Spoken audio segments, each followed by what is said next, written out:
サンマリノの空、青く澄み渡り。あなたが旅立ったあの日の記憶。轟音は静かに風に変わり、人々の祈りは空へと続くのでございます。皆様こんにちは。つぐみモデラーのたまです。今回は富士見製、ウィリアムズ FW16 を制作しますよ。このキットは年始に店舗にて購入しました。運よく再販品を買うことができたのでしょうか。迷うことなくレジに直行でございます。お値段も割引が効いて助かりました。開封してすぐにわかる部品の多さ。ランナー1枚ごとに梱包してくださる丁重なおもてなし。さすが富士見様でございます。おそらく一筋縄ではいかぬ家庭が待ち受けているのは明白。今だけはほんの少しの安らぎを堪能させていただきます。90年代のフォーミュラキットとは思えない膨大な部品数。さてどんな素敵な時間が過ごせるでしょうか。ここからの約48分間はあの日に続く思い出の旅でございます。富士見様の説明書は相変わらず慣れません。指定の塗料は数多く、ベース色の鮮やかなブルーは調色が必要とのこと。超面倒なのでそれっぽい塗料を購入してきました。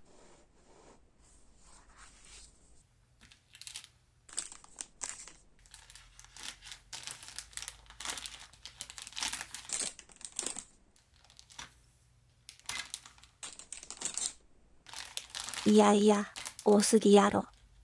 これはペース配分を考えて作らないと1ヶ月くらいかかりそうですね。それでは気持ちを入れ替えて制作スタートでございます。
用済みのランナーを束ねただけでもこの分厚さ。ここまで多いと捨てるのも気分爽快でございます。早速カウルの汗目消しが必要なようですね。やりたくないので、なんとかごまかせないか考えますが、やっぱりやらなきゃダメみたいですね。瞬間接着剤をドバドバ塗ってみましょう。そして身動き取れないように縛り上げます。うっとりする姿ですね。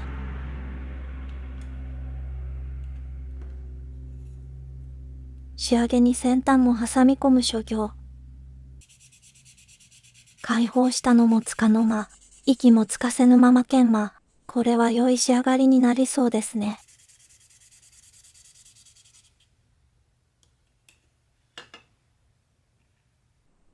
二つのプラスチックが癒着して一つになりました。富士見様の難解な説明書のおかげで、仕分けだけでも暗号解読のような作業でございました。カウルラにはタミヤのフラットブラック。乾燥時間を短縮したいのでラピッドシンナーを使います。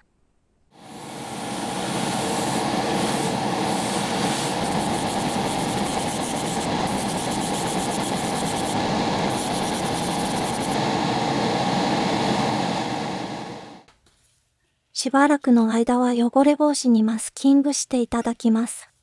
まるで高速具のようでゾクゾクしますね。なんて素敵なお姿だこと。ベース色にはアルティメットホワイト。これを使わないキットがないくらいに使ってますね。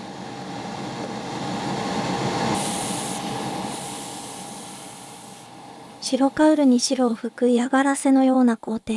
退屈なので先に進みます。これはとてもありがたい塗り分け用のマスキング。でもちょっと何を言っているのかわかりません。大きめってなんで？ちょっと考えましたが時間の無駄でした。意味わからねえよ。デカールをコピーしてマスキングする方が早いですね。こんな感じでそれっぽい角度を探してください。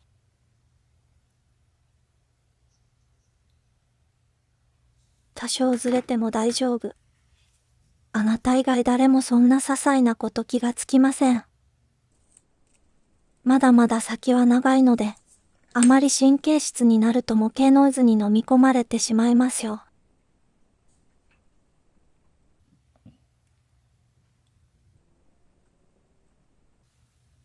タミヤの曲線用マスキングテープ。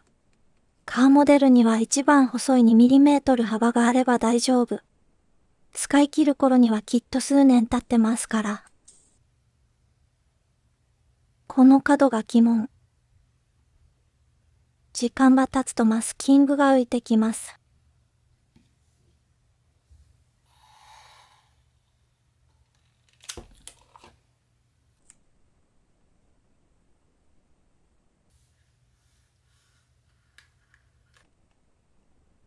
曲線用マスキングが浮いてこないように、上から通常マスキングで補強します。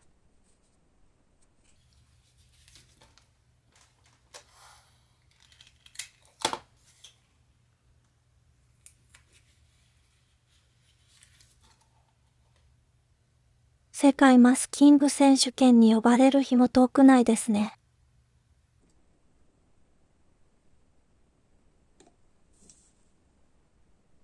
マスキングゾルを簡易接着剤として使う荒技。果たして耐久性はいかほど。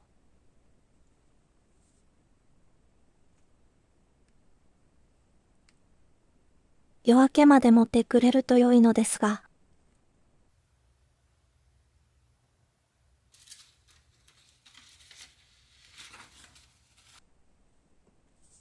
一決めのために中心を目印にします。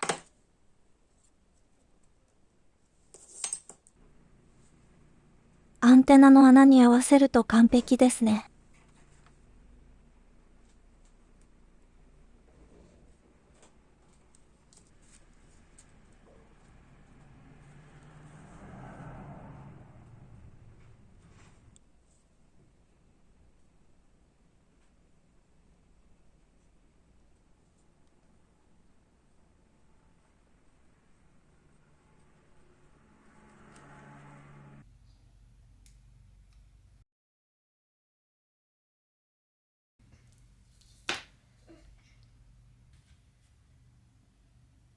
塗り分けで一番面倒な箇所をクリアしました。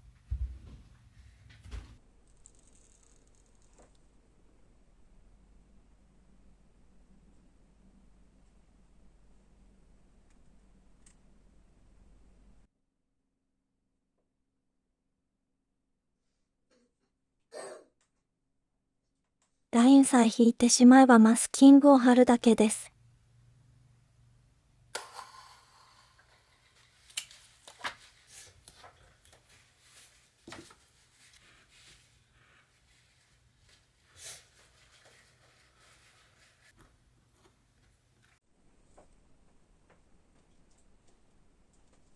この想像以上に複雑なデザイン。デカールを貼るだけかと思いきや、かなり綿密な作業を要求してきます。私のように休日は朝から朝まで模型をしているモデラーならまだしも、模型慣れしてないご新規モデラー様には少々酷ですね。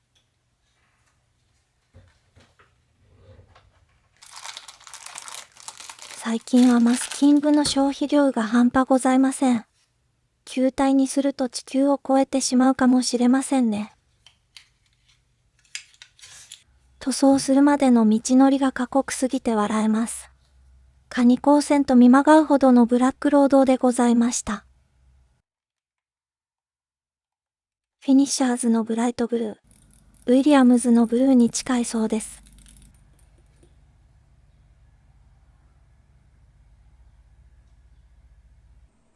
フィニッシャーズのピュアシンナー、久々なので希釈率は忘れました。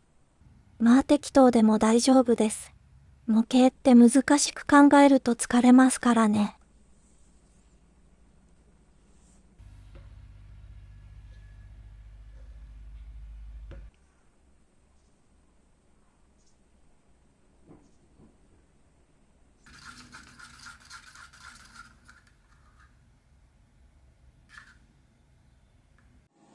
0.5ミリのハンドピースなんて持ってる時点で廃人扱い。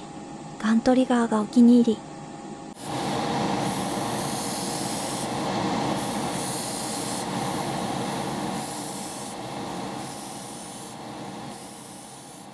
青って塗れば塗るほど濃くなるので要注意。ムラを気にしすぎると紺色に近くなりますよ。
洗練された時間を費やしただけあって、頬を赤らめるほどの美しき仕上がりでございます。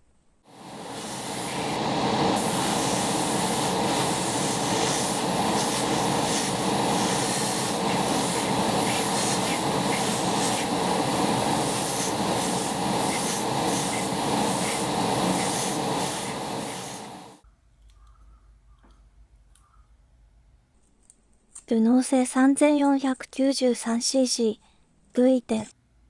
この美しき自然吸気のエンジンは、思考回路を簡単に狂わせるほどの音色を奏でるのでございます。指定色を無視して塗装しておりますが、それが模型というもの。リアルさを追求するのも素敵ですが、こういう世界線があればと想像するのもまた一興。シルバーだと墨入れをして簡単に立体感を出すことができます。組み立ててしまえばもう見ることがないですけどね。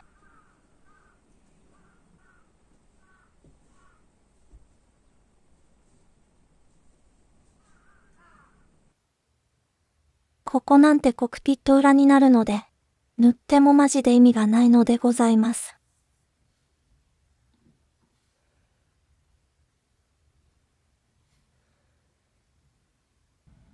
このこぼれ落ちる美しさは罪、夢見心地でございます。ラジエーターにも墨入れ。普段ならこんな手間かけないんですけどね。あまりにも名車であるがゆえのたしなみでございます。10気筒のフォーミュラマシン、レギュレーションの改善で復活してほしいです。エンジンヘッドはシンプルな塗り分け、エナメル塗料が活躍します。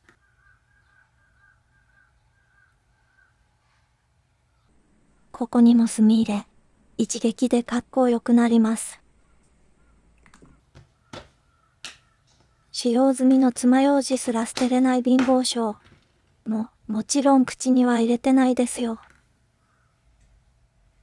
ブレーキ周りの工程。ローターはシルバー。キャリパーはゴールド。これで全人類が納得します。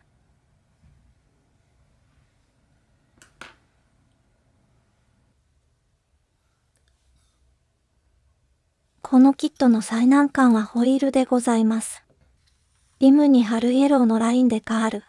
富士見様の硬いデカールとの相性は最悪この上なし。開発者様は自分で本当に貼ったのかと問い詰めたくなるほど困難を極めるので半分にカットしてから貼りました。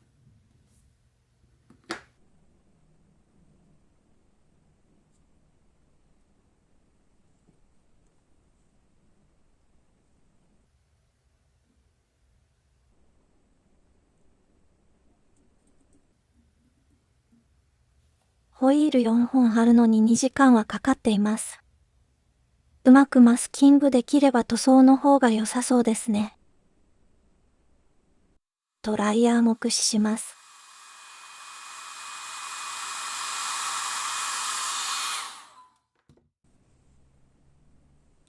このキットは楽させてくれませんね。ローターにも墨入れ。ホイールを装着したら見えないので、自分をいじめ抜きたいモデラー向けの作業ですね。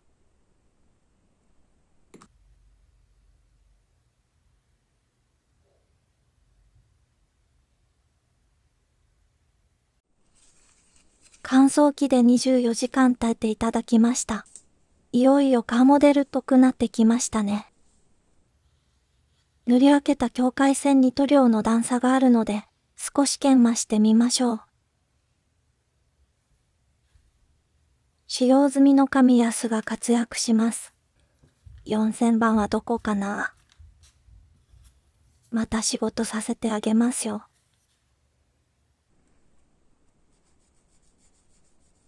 指先に神経を集中させて、ガリガリとした感触がなくなれば OK。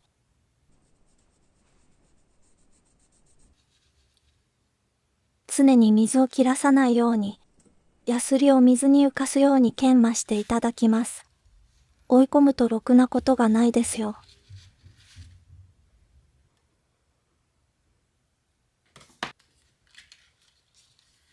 それではデカールを貼っていきましょう。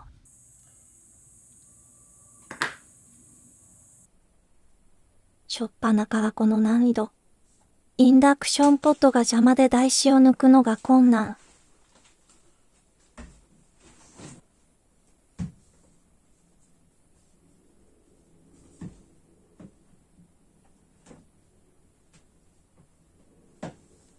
デカールフィクサーを塗っていますが、それでも滑りが悪く位置合わせが難しいです。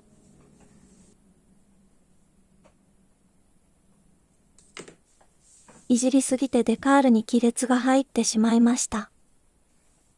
デカールでここまで焦るのも久々。なんとか形になったのは空が白み始めた頃。優しい光がカーテンの隙間を抜けて帯になり、深く息を吐き、出勤の準備をするろくでなしでございます。そして帰宅してすぐに模型制作を再開する流れ。1日が48時間なら良いのにと。仕事のことなんて考えない日々が続けば良いのにと。意もしない誰かに話しかける日々でございます。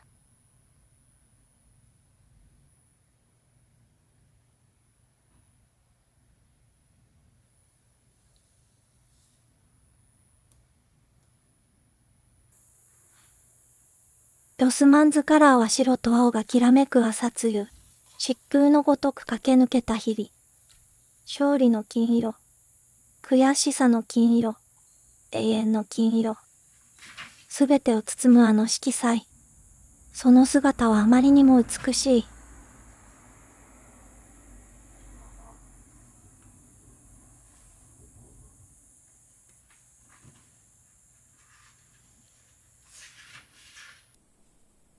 美しいマシンを再現するには少々手間を要しますが、このキットを世に出してくださった不死身様に感謝でございます。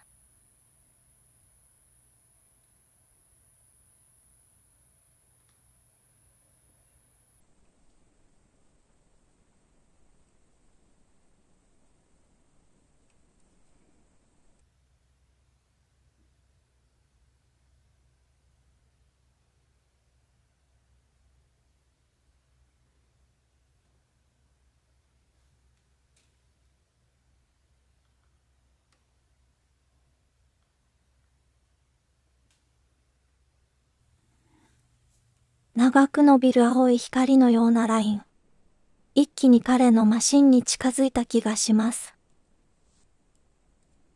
右側は給油口が邪魔になりますね。これは慎重に切り刻まないといけませんね。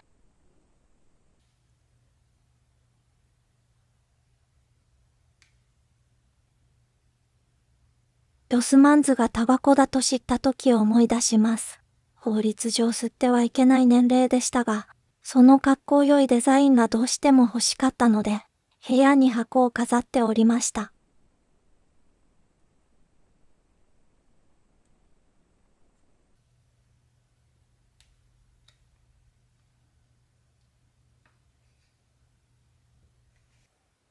デカールが硬いのでカットするときに割れてしまいました。余っているデカールで補修しておきました。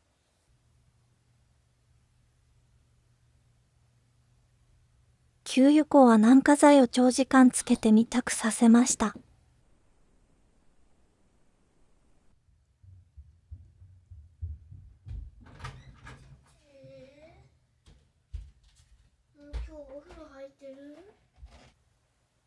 レーシングマシンにはゴールドがよく似合います。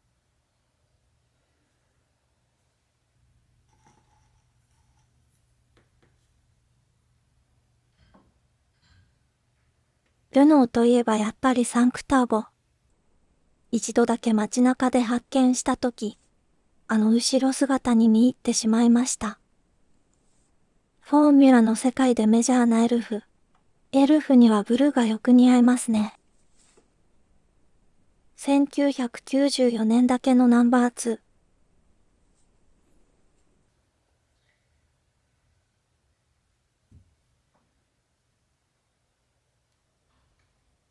うっかり逆さまに貼っていたのは内緒。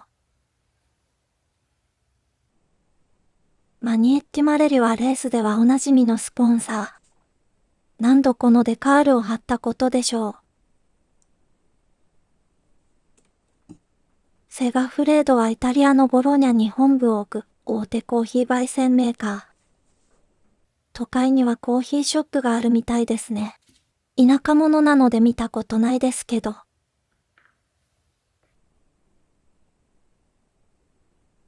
この万歳デカール、FW13B にも貼りましたが、一体何のスポンサーなのでしょうか。ご存知の方おられましたら教えてくだされば幸いです。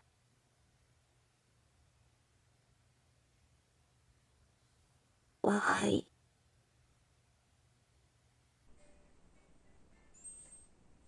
若きデーモンヒルト。アイルトン・セナ、ダ・シルバ。1960年3月21日、サンパウロのサンタナで生まれ、優れた運動神経を持った子供であり、モータースポーツに興味を持ったのは4歳の時だったそうです。セナが7歳の時、家族が所有する農場で初めてジープを運転し、クラッチを使うことなくギアチェンジをする技術を習得。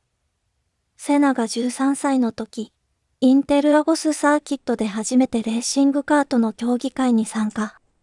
1978年には、日本国内カートレースの最高峰、ジャパンカートレースに参戦するために来日。1981年、21歳のセナはジュニアフォーミュラに参戦。1983年には F3 に参戦。マカオ GP にセオドールから参戦。2ヒートを連取して優勝。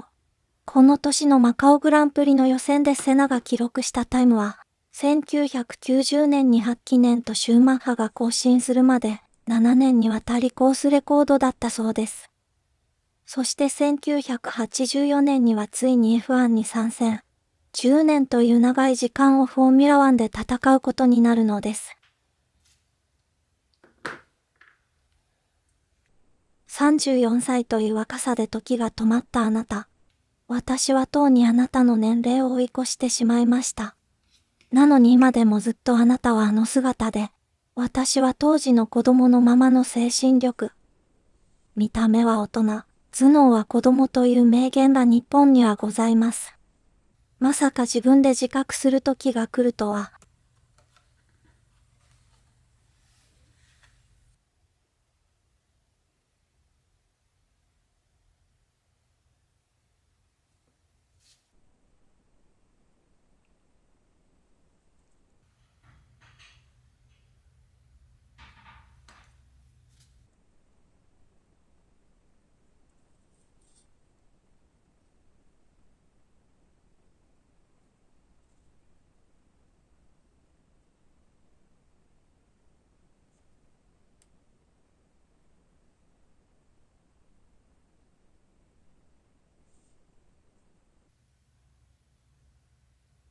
特徴的なブーメラン形状のビームウィング。天才、エイドリアン・ニューエイの設計。空力デバイスはこのくらいの形が一番かっこいいですね。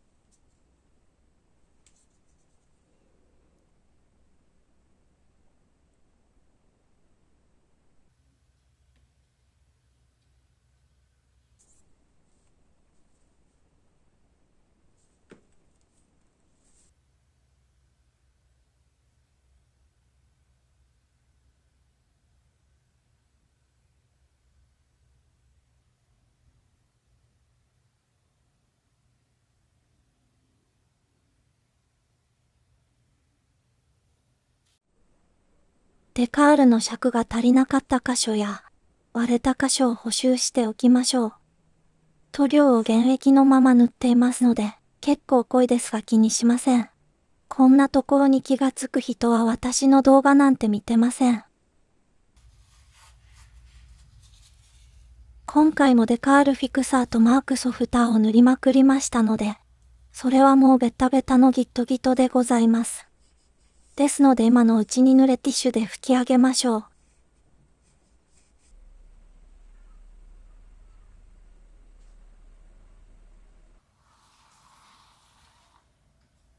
クリアはガヤの EX クリア。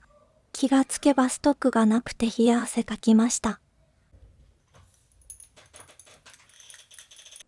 1対1の濃いめで調合してみました。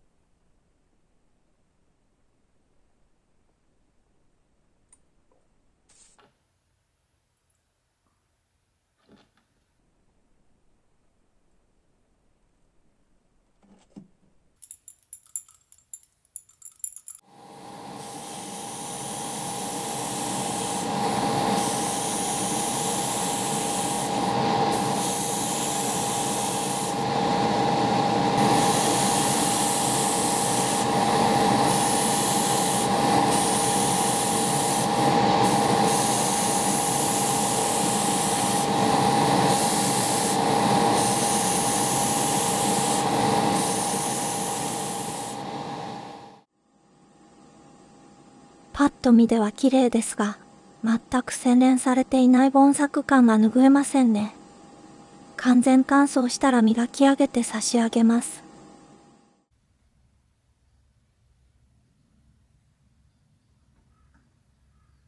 こういう小さいデカールは飛行機のキットみたいですね。小さくて面倒ですが仕上がりに差が出ますね。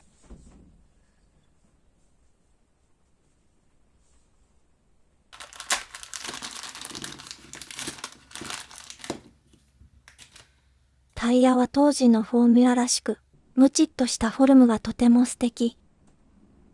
パーティングラインが目立たなくてさすがと思いましたが、びっくりするくらい雑な針が生えていて笑えます。表面を削ってホイールに装着。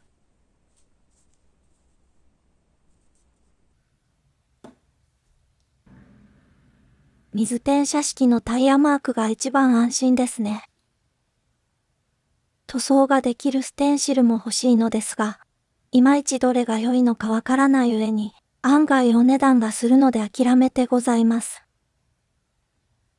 やっぱりフォーミュラにタイヤマークはロマンですね。そして黄色というのがまた素敵。密着力が弱いのでクリアを吹くべきなのですが、休日出勤と重なるタイミングだったので半グレ状態。4種類の接着剤を駆使して組み上げていきます。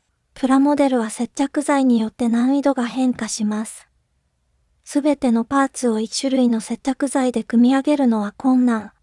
店舗に行き見たこともない接着剤があれば、ついつい手に取ってみてしまいますね。そういえばこのキットも精度が良く、針処理をすることもなく組み上げています。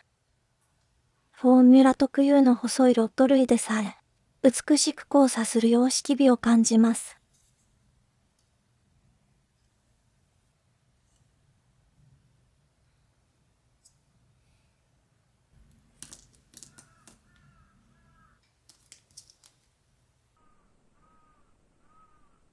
立体感が増幅されたパーツたち。富士見様のキットはなぜか、ブレーキ周りの再現度が異常。このこだわりがメーカーの売りなのでしょうか。ディティールアップするモデラー様だと、本物と見まがうほどに仕上げるのでしょうね。アッパーアームがウィングのようになっていて実に美しい。超高速のマシンを支える強固な足回り。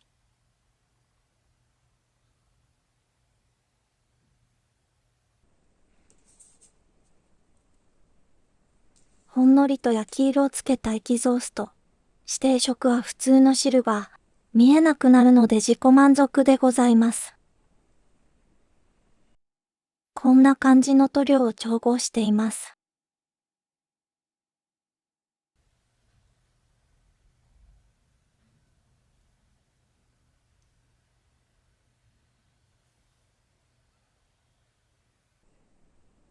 このちょっとやってます感を醸し出す風貌。これは間違いなく速いエンジンですね。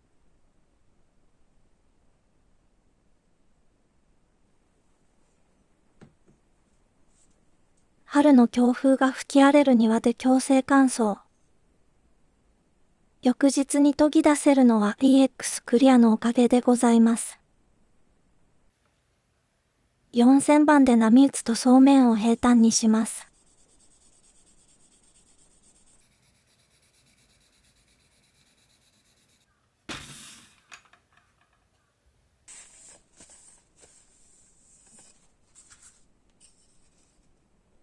軽く磨いただけですっかりカサカサですね。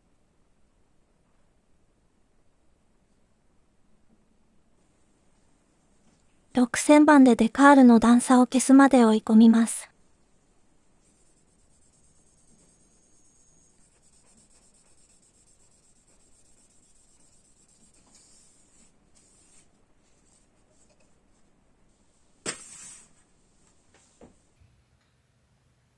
あとは艶を出していくだけの単純作業。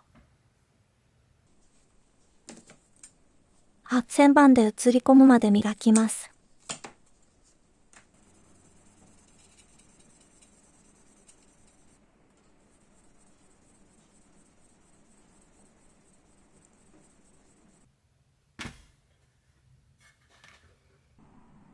ブルーに映り込む景色が見えます。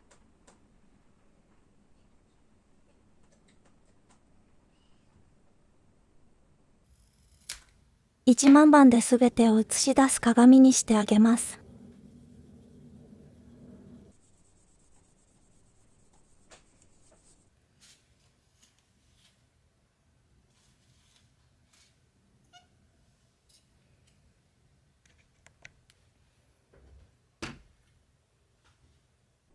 魂を揺さぶる姿、誰もが皆見入ってしまうのでございます。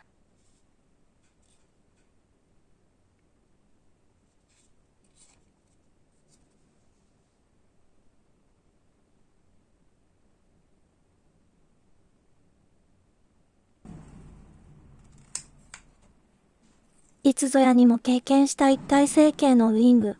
その造形に最初は戸惑いましたが、今ではバランスを考える必要がないのでお気に入り。塗り分けは面倒ですけどね。今回の翼端板の裏を艶消しブラックにするので、ちまちまと面倒なマスキング作業。デカールを貼りクリアを吹きましたが、ウィングは研ぎ出しをしない計画でしたので、クリアも薄くしか吹いておりません。しかもウィングの端ギリギリにデカールを貼っていますので、これはマスキング事故を発生させそうな予感がします。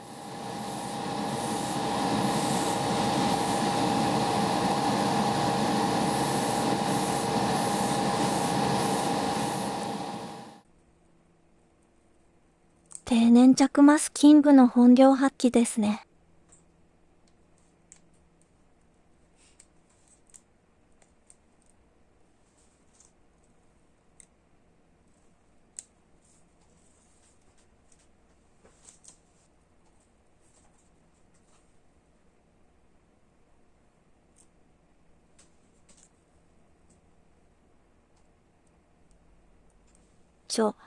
待て待て。客からならどうだ。綺麗に持っていかれました。こんなところでミスるとは不甲斐ない。後でタッチアップしてごまかします。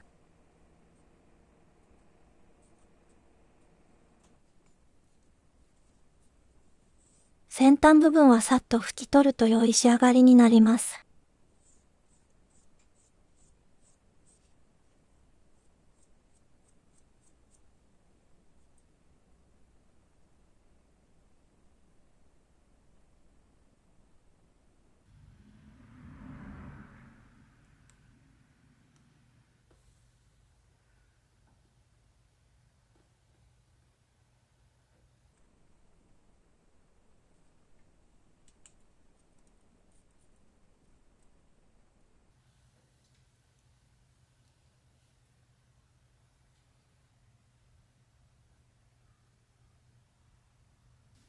こんなもんで勘弁してください。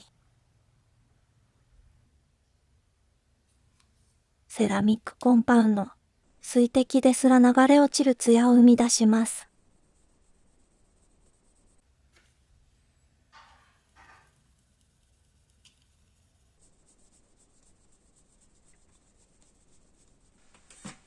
仕上がりは後のお楽しみ。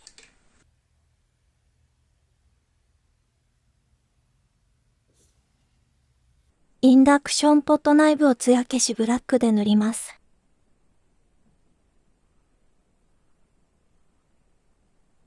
はみ出しても拭き取れるので大丈夫。エナメルだったらね。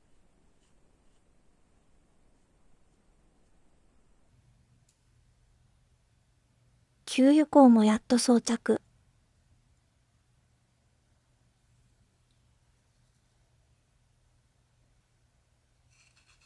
穴を拡張してサスペンションとなる部品を仮組み。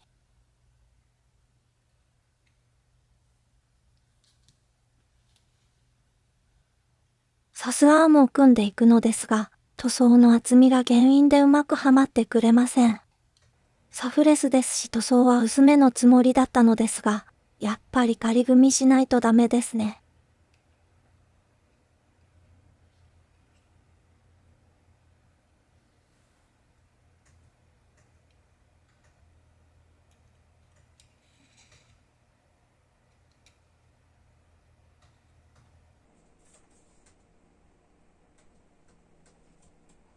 ここも何かの拍子にかけてしまったので補修。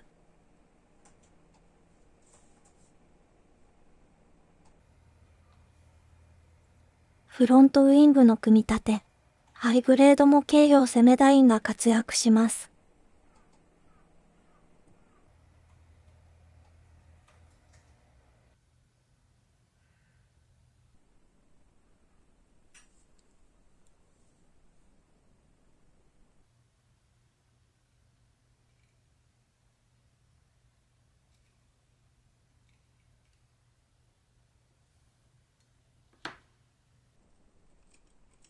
クルアームを装着する穴は拡張。壊し屋の私には必須の作業でございます。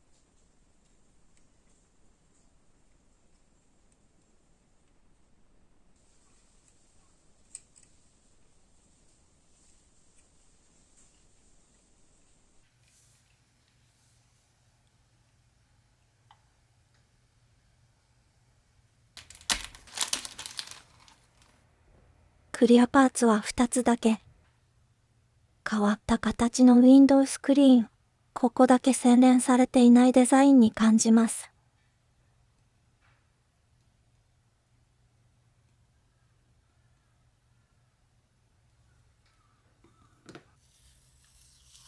すっかりシャシーを塗るのも慣れたものでございます。ちなみに説明書では指示がない箇所なんですよね。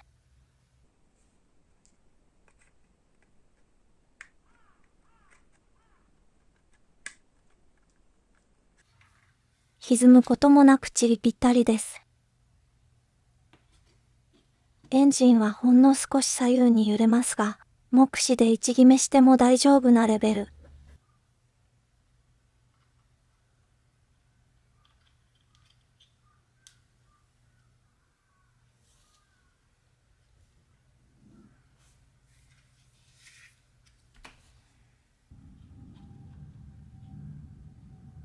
ラジエーターを搭載すればもう走り出せそうです。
彼も準備はできているようですね。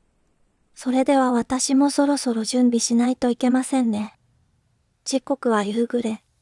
沈む夕日のぼんやりとした光が水田に映り込みます。小さな神社の灯籠を右に見て、先に進んだところを左に曲がると、美しい田畑に囲まれた集落の外れに、格子戸のつつましい私の家から明かりが漏れています。玄関先から子供の声を聞き、そっと息を吐きながら立ち戻ります。その家を西に出ると妻と散歩をする公園があり、鳥の声や風で揺れる木々のざわめきが心地よいです。その奥に続く夜桜が美しい石階段を、どこまでも、どこまでも、どこまでも登り続けると、やがて、サンマリノの空へとたどり着けるはずです。でももうそこには彼の姿はないようですね。私たちは少し寂しいですが大丈夫です。そっと目を閉じれば、いつでもあなたに会うことができますから。ウィリアムズ FW16 完成でございます。美しすぎて恐縮でございます。